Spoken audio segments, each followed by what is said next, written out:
everyone, I'm Aery and I'm a songwriter who is currently living in Spain. I just released my first ever album called Renaissance, and I thought I would make a video just sharing about these songs and what inspired me to make them.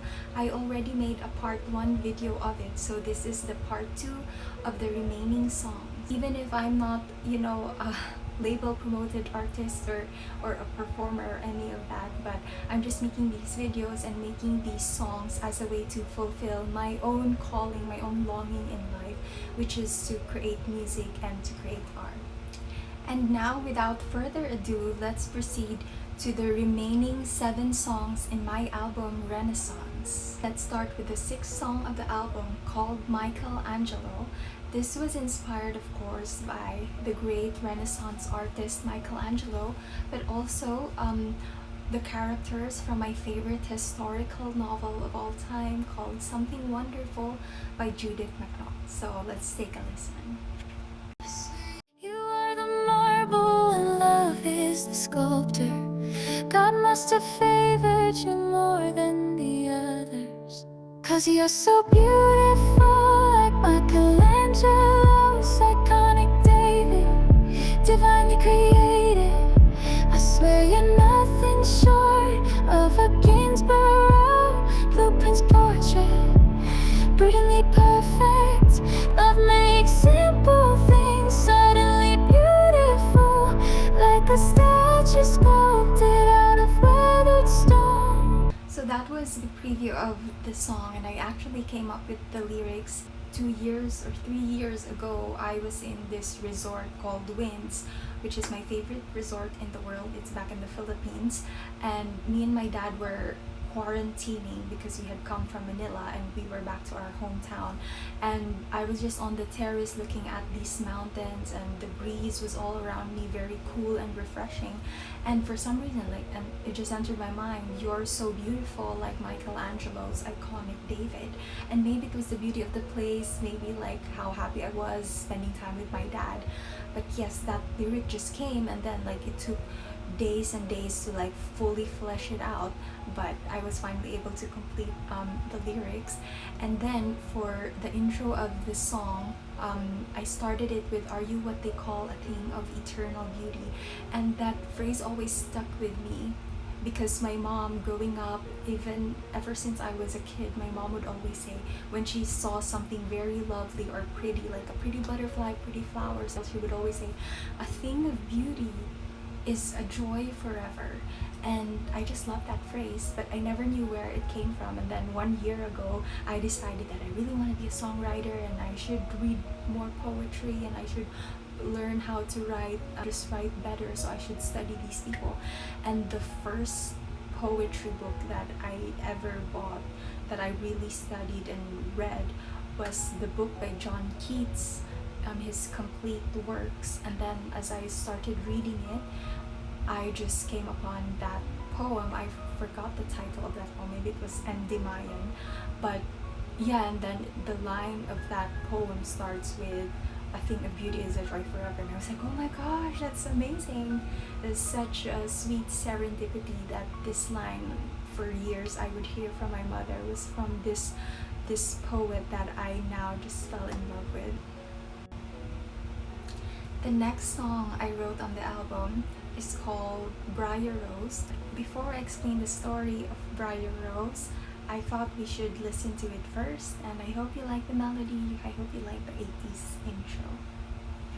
Love's magic left her scorned and scorched from machinations of the heart. How quickly does emotion disintegrate when hidden imperfections show their face? Does anybody know where Briar Rose goes? Did love curse her to sleep for 100 long years?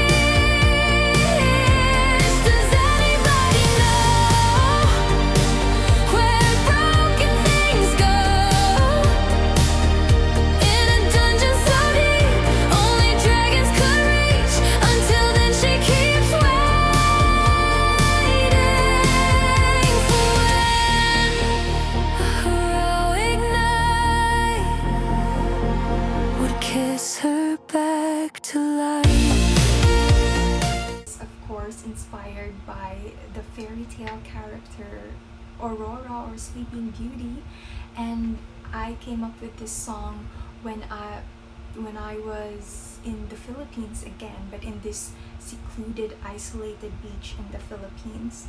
I had just arrived home from Spain, and I had to go home because something didn't work out with my language assistant program in Spain, and I went to this beach with my dad again.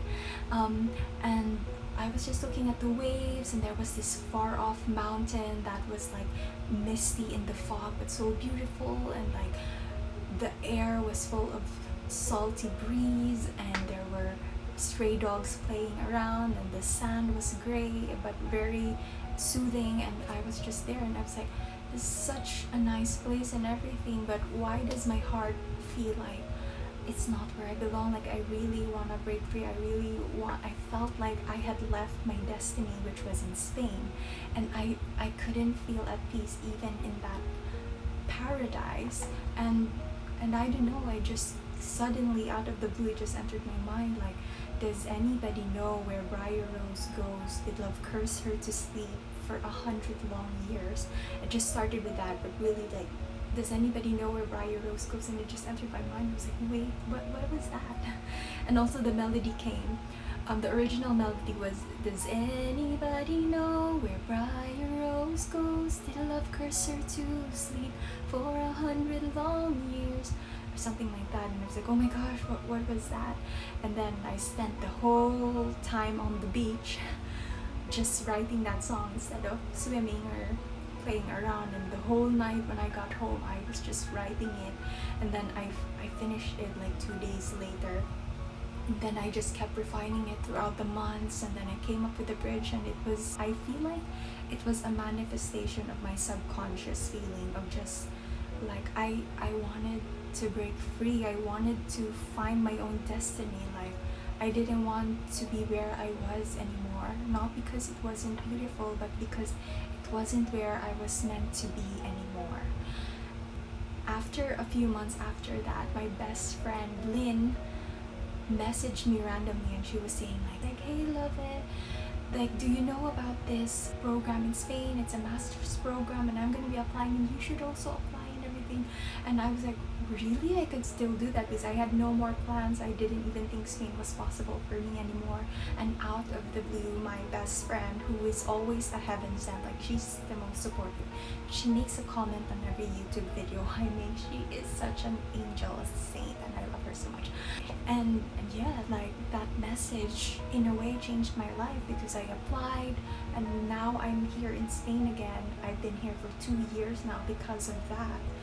And yeah, it felt for me like Briar Rose was finally set free from her tower. Yeah, that was the inspiration for this song. So, and thank you to everyone who has helped me go back to where I always wanted to be, which is this beautiful sunny country, this sunny city, Madrid. The next song that I'm going to show a preview of is The Eternal. And it's the 8th track, because 8 is the number of infinity, and this is one of my top 2 favorite songs of the album. There's nothing as lovely as modesty, pure-hearted like Mary, choosing chastity, cloaked in simple clothes, hidden unexposed. She says you are a temple to guard and keep, sacred and honorable to the Almighty. I pray for the courage to go through the sacred narrow road, trading the glitter, glamour, and gold for the interior castle of the soul. The sonic sings without a word, a melody that rings around the world, soft as a dove's whisper, fierce as the hurling tempest. What is not eternal is eternally useless. I'm really excited to share about this song, because this was the last song I ever wrote for the album. And as I was finalizing all the songs, and I tried to balance it out with ballads and also upbeat, happy songs, I realized that I didn't have enough upbeat and cheerful songs. So I wanted to write one, but for some reason the lyrics just ended up becoming very reflective and sentimental, and thoughts about life and about eternity and death, immortality. And I was like, this isn't going to work as like an upbeat song, so I'm just going to go with the inspiration that has come out of my initial lyrics. So the first lyrics I wrote is like, the sun it sings without a word, a melody that rings around the world, meant to be like a happy dance song or empowering song. But then I was thinking, okay, the sun it sings, it feels very reflective and philosophical, so I ended up thinking about eternity and things like that. And also during that time, as I was writing this last song, I had started reading this book called The Difference Between Temporal and Eternal, and I was just finishing the book The Life of Jesus Christ by Anne Catherine Emmerich, the volume 2, and it was also beautiful. And all the books that I was reading during that time were just spiritual, because that's essentially, those are the kinds of books I read anyway. So I feel like all of these reflections I had from all these insights of these wonderful, amazing people and saints just poured out into a song, and I don't even realize like how did this come together. It felt like I didn't write it. It felt like an inspiration came over me and I just started typing, and then before I knew it, this song was finished. And then when I read back at it, I'm like, how did I even make this? One of the second lines that came to me writing that song was, there's nothing as lovely as modesty. And I was thinking, oh yeah, because also just growing closer in my spiritual journey with God, I've just come to admire so much the Virgin Mary and her virtues of purity, simplicity, chastity. And I found those so beautiful, but I looked around me and I was like, but I don't really see that in the world anymore. Like, it's like the world just celebrates the exact opposite of these beautiful virtues of the Virgin Mary. And I'm like, that's really sad, because she has the most wonderful virtues, but the world glorifies instead the opposite of that. The world glorifies, carnality and sensual pleasures and whatever is exciting to the eyes or something, and nobody appreciates any more modesty or just simplicity or protecting one's purity more. And I was like, you know what, why don't I just write a song about it and include that in. So I wrote there's nothing as lovely as modesty, pure-hearted like Mary, choosing chastity, cloaked in simple clothes, hidden, unexposed. She says, you are a temple to guard and keep, sacred and honorable to the Almighty. And yeah, that just came out of me as an inspiration. Also, one of my favorite books of all time is the book The True Spouse of Jesus Christ by Saint Alphonsus the Gory, and she talks about the virtues again of our Virgin Mother. And I just wanted to highlight and to celebrate these things more, because everything is so worldly now, and I think there's value in going back to the purest virtues, the virtues of childlikeness and goodness and kindness that Mary possesses. And then the rest came out. Also, my mother growing up, she always had this quote that she would say to me every dinner time at the table whenever I would go to her, because I was anxious about something, I was stressed in school, with my relationships, with my friendships. She would always say, stop worrying about it, because what is not eternal is eternally useless. So the one quote in my whole life that I always had with me, that I never forget, like if anybody wanted to ask anything from me about a piece of wisdom, that was always the one that I immediately would come to mind, because I grew up listening to it every day. So what is not eternal is eternally useless. And my mother always said that. I didn't realize that that was originally stated by C.S. Lewis. So I was like, wow, that's amazing. And it just came to me for the song. I was like, you know what, why don't I just incorporate this in the song, because this has always been my life's motto. So it would be wonderful to have it in a melody to that I could just listen whenever I feel like I need some inspiration. And that's how the song The Eternal was formed. There's a lot more to it, but I hope you really like it, because this for me is the second most special song because it's about God, it's about honoring His virtues and these kinds of spiritual, beautiful things. The next song on the album is The Chosen Ones.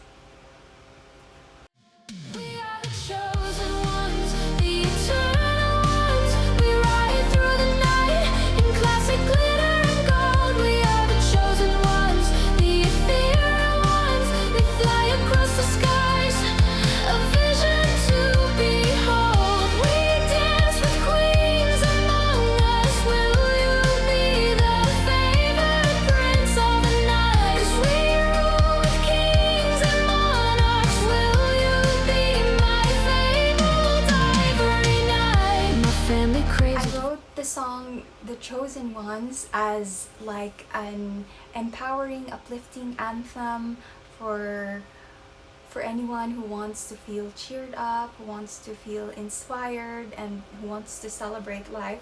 And I wanted it to be the kind of song that lifted me up with words like, we are the chosen ones, the eternal ones, the ethereal ones, and we ride through the night, excited, filled with life, and filled with optimism. And that's what inspired me to write the song. And this was more a tribute to being around my friends and family who love to celebrate in our own unique way. And yes, so it's not really a love song, it's more like a happy dance celebration anthemic song.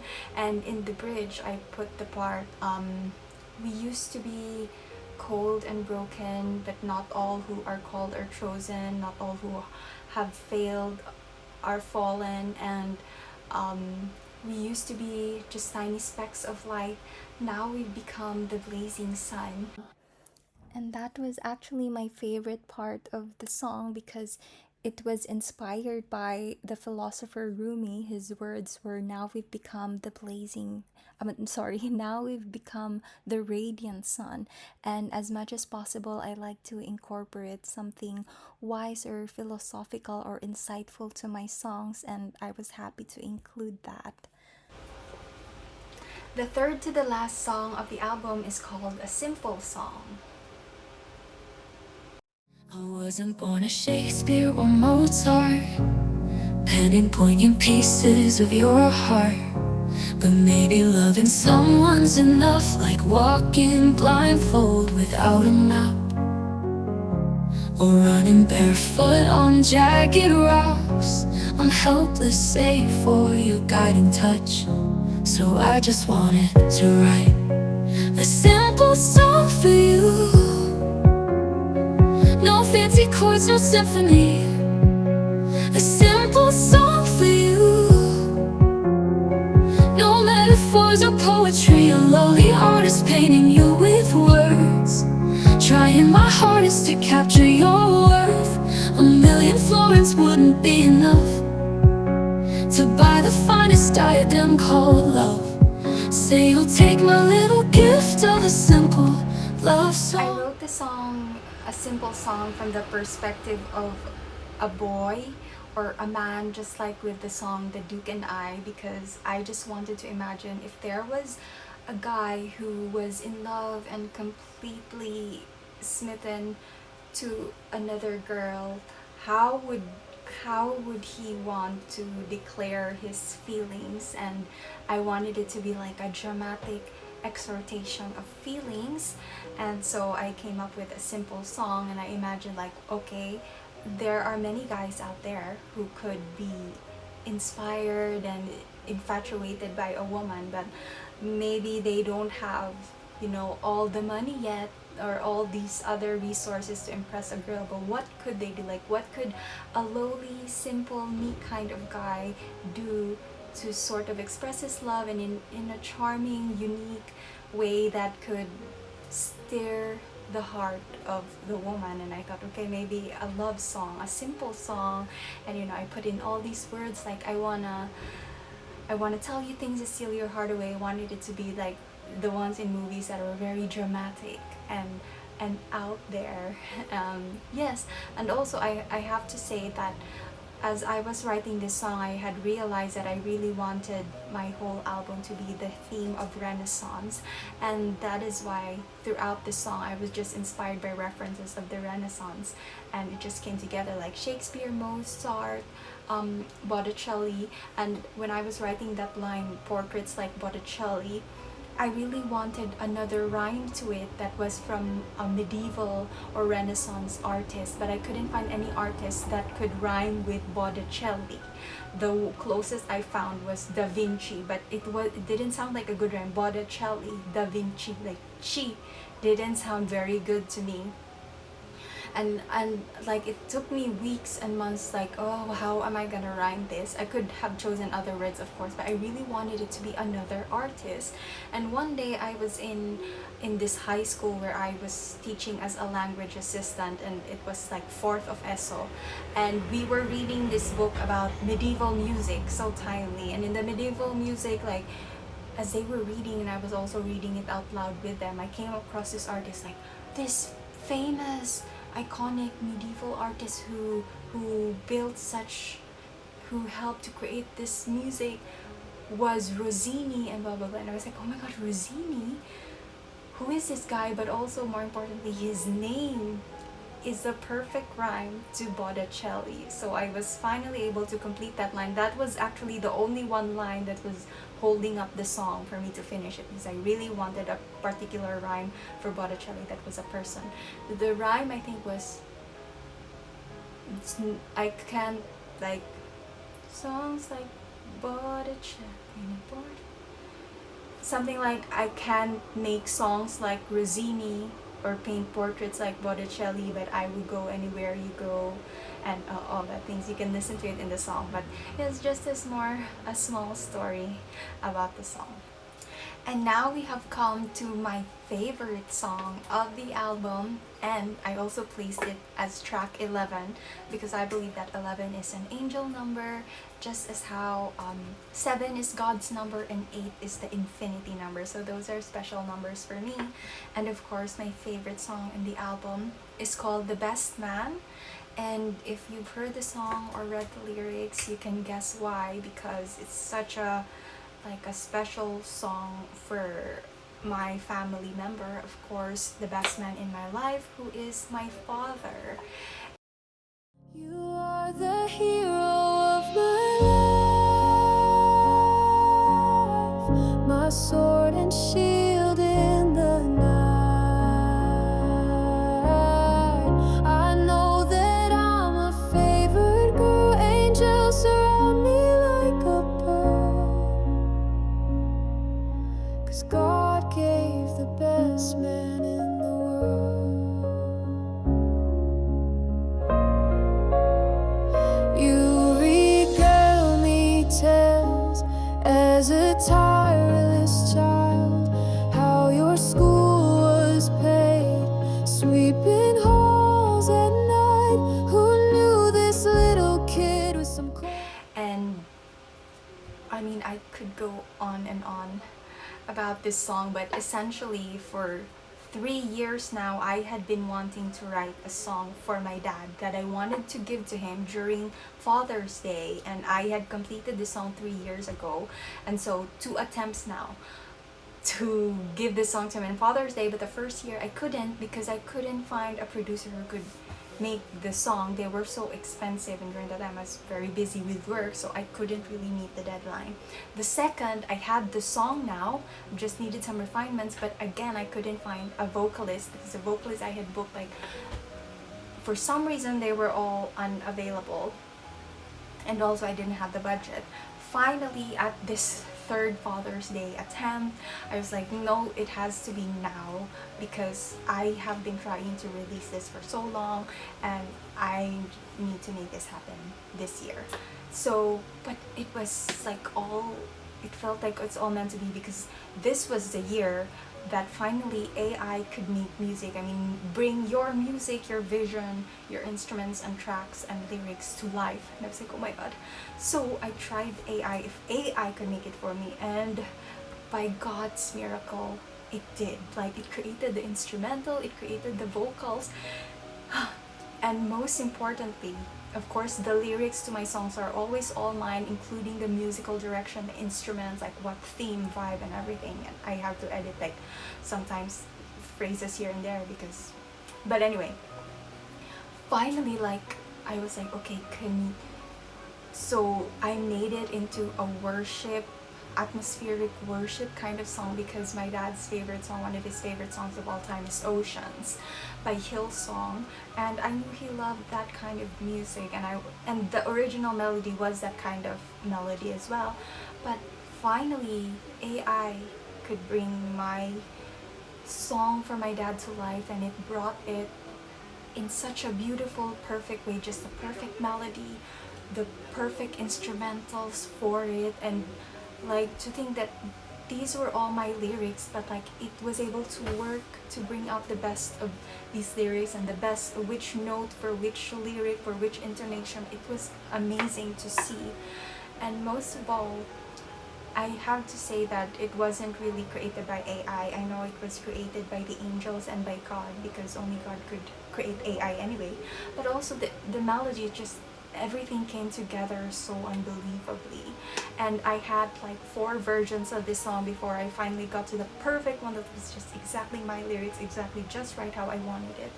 And it was and that's why I made like a mini album for just The Best Man alone, just so you could see all the versions of The Best Man and how I finally picked the right one, the best one. And my dad just, when he heard it, I was finally able to give it to him during Father's Day, and it was the best gift ever. I felt like it was the best gift I could ever give to a family member because it was so specific to him. All the references, his favorite chair, his silver hair.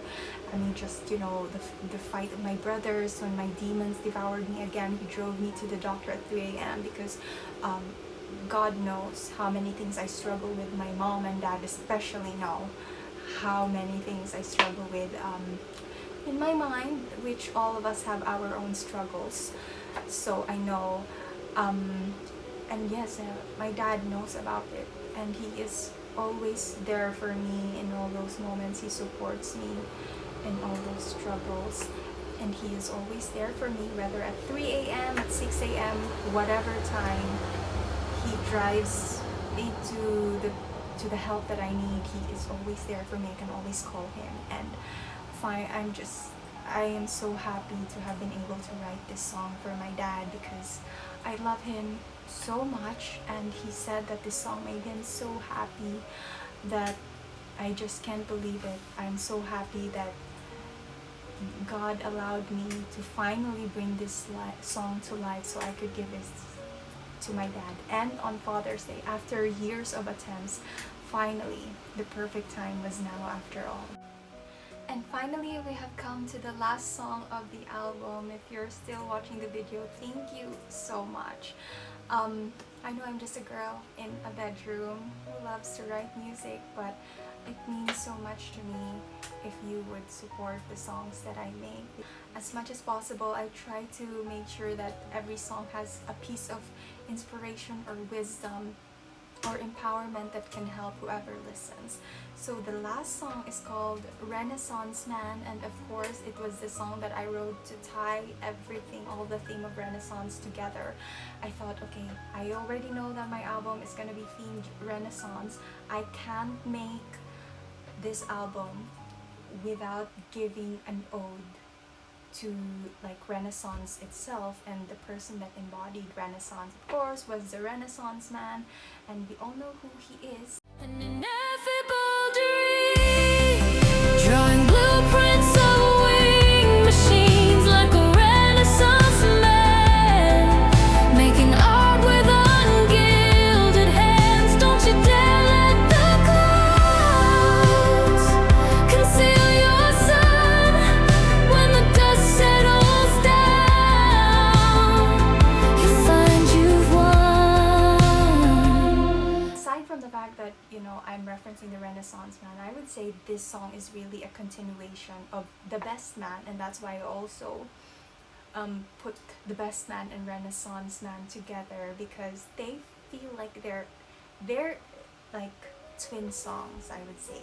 Just like the first two songs of the albums are twin songs. The Barefoot Duchess was the female's perspective, and The Duke and I was the male's perspective of the same love story. So I like to have twin songs in an album. Yes, just like for example, The Eternal and Chosen Ones are like twin songs for me. That's why I also put them together. The Eternal and The Chosen Ones, and there are references to them that tie them together as well. But the Renaissance for me, the Renaissance man, is also like a celebration again of my father, because he is a Renaissance man in my life. He was the one who worked so hard to build a legacy for me and my family. Like, he grew up from nothing. He was a very poor boy, like literally couldn't even pay for school. This was elementary school, he couldn't pay for it. High school he couldn't pay, and that's why he had to work scrubbing floors at 3 a.m. so that he would finish everything by 6 a.m. and get himself ready for school at 7 a.m. So he had him and his best friend Ed.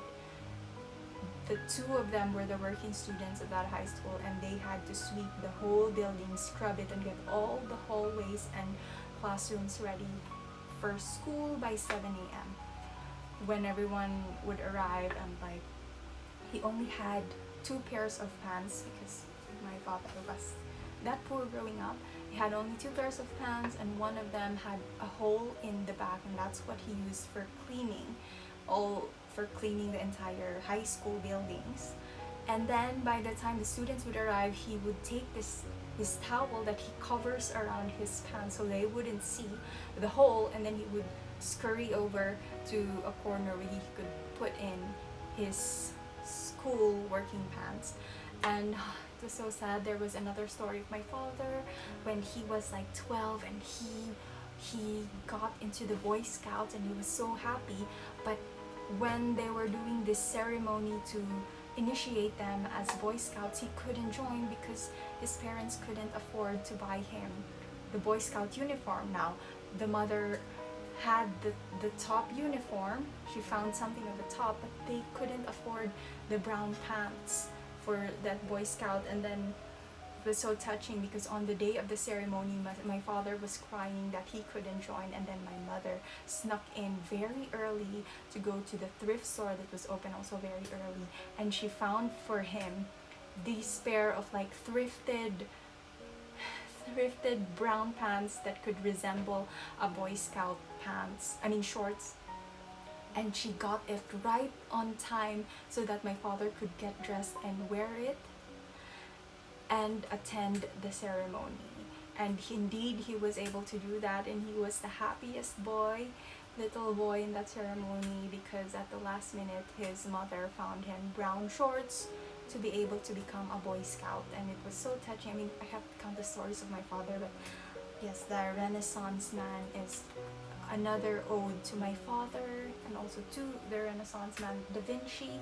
And it's really, I'm just happy and to be able to make these songs for my family, my father, my loved ones, and my friends. So thank you so much for going on this journey with me about the inspirations behind these songs and what these songs were. And I hope that you listen to the songs. Please, you stream them and that you enjoy them. And if you could come back to this channel and let me know how the songs made you feel, what lines or melodies or songs you like particularly, and all these things, it would mean so much to me.